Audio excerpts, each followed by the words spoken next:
أعوذ بالله من الشيطان الرجيم.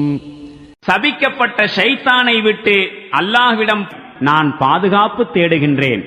إن الذين آمنوا وعملوا الصالحات يهديهم ربهم بإيمانهم تجري من تحتهم الأنهار في جنات النعيم.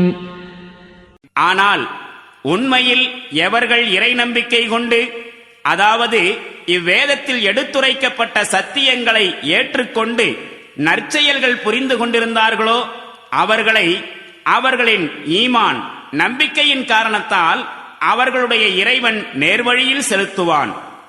அருட்கொடைகள் நிறைந்த சுவனங்களில் அவர்களுக்கு கீழே ஆறுகள் ஓடிக்கொண்டிருக்கும்.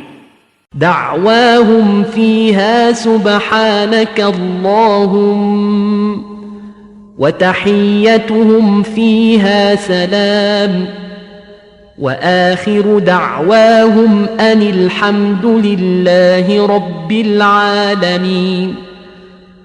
இறைவா, நீயே தூய்மையானவன் என்பதே அங்கு அவர்களின் துதியாக இருக்கும். மேலும் சாந்தி நிலவட்டும் என்பதே அவர்களின் வாழ்த்தாக இருக்கும். மேலும் அகிலத்தார்களின் அதிபதியான அல்லாஹுவுக்கே எல்லா புகழும் என்பதே அவர்களுடைய அனைத்து விஷயங்களின் முடிவுரையாக இருக்கும்.